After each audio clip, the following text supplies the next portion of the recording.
जहां पर चार धाम यात्रा को लेकर बड़ी खबर और जानकारी आप तक पहुंचा रहे हैं। बता दें आपको कि चार धाम यात्रा को लेकर उत्तराखंड अब पूरी तरह से तैयार नजर आ रहा है और इसी कड़ी में 30 अप्रैल से इस यात्रा की शुरुआत होने जा रही है। यात्रा के लिए ऑनलाइन रजिस्ट्रेशन भी शुरू कर दिए गए हैं। गुरुवार से हुई रजिस्ट्रेशन की शुरुआत। इसी के साथ पहले ही दिन 1.5 लाख से ज्यादा रजिस्ट्रेशन किए गए हैं। बता दें आपको 30 अप्रैल से शुरू होने वाली चार धाम और हेमकुंड साहिब यात्रा के लिए शुरू हुए आधार आधारित ऑनलाइन पंजीकरण में गुरुवार को पहले ही दिन शाम 5 बजे तक 1,65,292 श्रद्धालुओं ने पंजीकरण कराया। केदारनाथ के लिए सबसे ज्यादा 53,570 रजिस्ट्रेशन हुए। बद्रीनाथ के लिए 49,385 लोगों ने पंजीकरण कराया, जबकि गंगोत्री की बात कर ले तो 30,933 और यमुनोत्री के लिए 30,224 पंजीकरण हुए।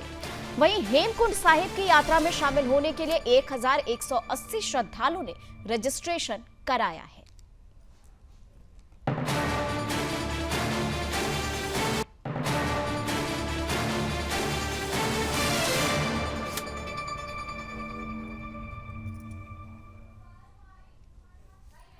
तो बता दें आपको 30 अप्रैल से शुरू होने जा रहा है चार धाम यात्रा और चार धाम यात्रा को लेकर रजिस्ट्रेशन कल से शुरू कर दी गई है और गुरुवार से इस रजिस्ट्रेशन की शुरुआत हुई है। बता दें आपको यहां पर गंगोत्री के आंकड़े देखें तो 30,933 लोगों ने पंजीकरण कराया है। यमुनोत्री में 30,224 लोगों ने पंजीकरण कराया है।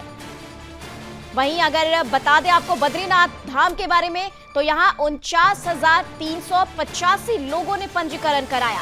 केदारनाथ की बात कर ले तो 53,570 रजिस्ट्रेशन मात्र पहले दिन ऑनलाइन किया गया। लगभग 1,65,292 श्रद्धालु ने पहले ही दिन पंजीकरण कराया है।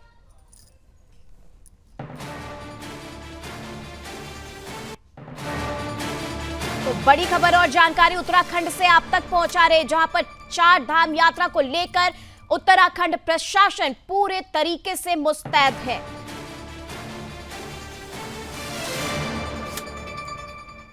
और चलिए खबर पर विशेष जानकारी के साथ इस वक्त हमारे साथ ब्यूरो चीफ कृष्णा कुमार हैं। कृष्णा, ये बताएं कि पहले ही दिन 1 लाख के पार, 1.5 लाख से पार रजिस्ट्रेशन हुए हैं।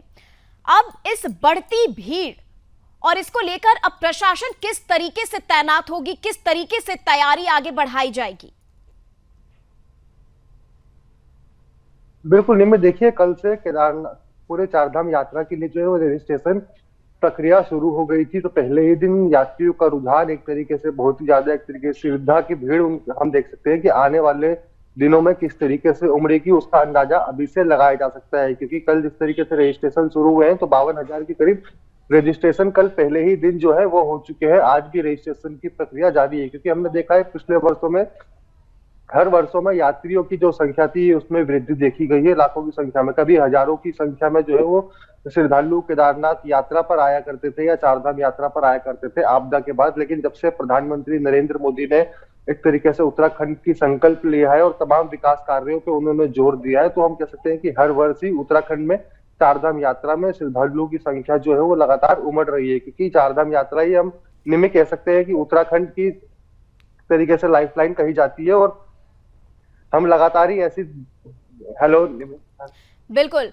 कृष्णा, ये बताएं कि चार धाम यात्रा की शुरुआत अब 30 अप्रैल से होने जा रही है। ऐसे में क्या कुछ इस बार प्रशासन ने नई तैयारियां की हैं, जो कि पिछले चार धाम यात्रा से इस बार की चार धाम यात्रा अलग देखी जाएगी? बिल्कुल, देखिए अगर हम बात करते हैं इस वर्ष की तुलना में, तो जिस तरीके से पहले ही रजिस्ट्रेशन जो है वो सरकार ने शुरू कर दिए है, ऑनलाइन प्रक्रिया से जो है वो अभी रजिस्ट्रेशन हो चुके हैं। तो इससे एक तरह से हम कह सकते हैं कि क्राउड मैनेजमेंट का सरकार को पता चल जाएगा कि किस दिन कितनी संख्या में श्रद्धालु जो है वो यात्रा पर आ रहे हैं। उस हिसाब से जो है वो पूरा क्राउड मैनेजमेंट किया जाएगा। क्योंकि पिछले बार हमने देखा था कि ट्रैफिक व्यवस्था जो है वो काफी ज्यादा लगाम हो गई थी, जिस वजह से यात्रियों को काफी दिक्कतों का सामना करना पड़ा था। इस बार की बात करते हैं तो अलग अलग ट्रैफिक रूल जो है वो शासन प्रशासन ने तय किए हैं। ऋषिकेश यात्रा का एक तरीके से पहला पड़ाव होता है। ऋषिकेश से ही हम बात करते हैं तो टिहरी की तरफ गंगोत्री, यमुनोत्री की यात्रा पर हम जा सकते हैं और उधर श्रीनगर की तरफ अगर जाते हैं तो उधर से केदारनाथ और बद्रीनाथ के लिए हम यात्रा पर जा सकते हैं। तो दोनों ही रूट पर प्रशासन ने इस बार मैनेजमेंट किया हुआ है कि किस जगह पर भीड़ बढ़ने पे यात्रियों को किस जगह पर रोका जाएगा, क्योंकि पिछले वर्ष देखा था कि जगह जगह पर जब ओवर क्राउड हो गया था तो काफी ज्यादा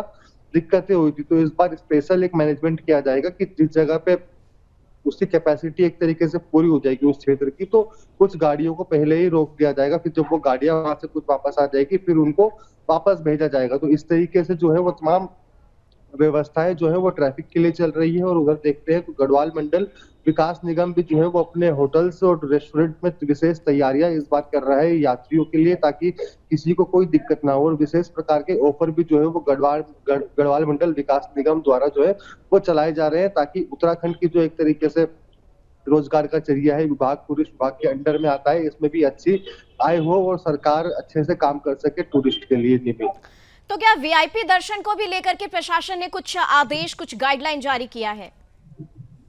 देखिए फिलहाल की अगर हम बात करते हैं तो वीआईपी गाइडलाइंस को लेकर अभी कोई प्रोटोकॉल सामने नहीं आया है, क्योंकि हम हमेशा ही देखते हैं कि शुरुआती 15 से 20 दिनों तक वीआईपी दर्शन जो है वो बंद रखे जाते हैं, क्योंकि श्रद्धालु जो है वो अधिक से अधिक संख्या में धाम में उमड़ते हैं, जिस वजह से इन आम श्रद्धालुओं को दिक्कत ना हो। तो शुरुआती दिनों में जो है वो वीआईपी दर्शन बंद रखे जाते हैं। लेकिन देखना होगा कि इस बार अभी यात्रा शुरू होने में थोड़ा समय बचा है, सरकार क्या फैसला लेती है वीआईपी दर्शन के लिए। निमित, सुरक्षा, स्वास्थ्य और सुविधा को लेकर के किस तरीके से तैयारियां की जा रही है?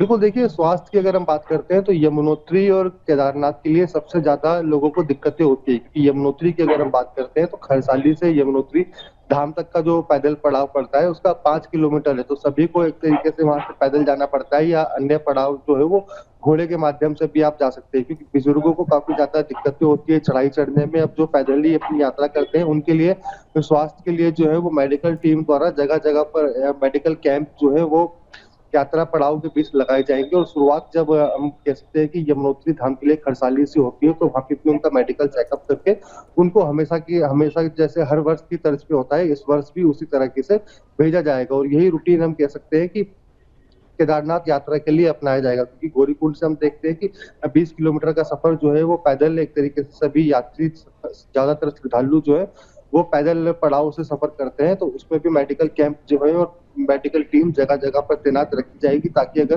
किसी को किसी प्रकार की समस्या होती है तो वो नजदीकी अपने मेडिकल कैंप में अपना चेकअप करवा सकता है, और वहाँ पे उन्हें जरूरी दवाइयां जो है वो उपलब्ध हो जाएगी। क्योंकि केदारनाथ की बात करते हैं तो वहाँ पे एक हॉस्पिटल भी जो है वो बनाया गया है, जहाँ पे श्रद्धालु जो है अपनी तमाम तरीके की सुविधाएं जो है। तमाम जानकारी के लिए आपका बहुत बहुत धन्यवाद। तो 30 अप्रैल से यात्रा की शुरुआत होने जा रही है, जिसको लेकर कई गाइडलाइन भी जारी कर दिए गए हैं। ऑनलाइन रजिस्ट्रेशन भी लगातार जारी है।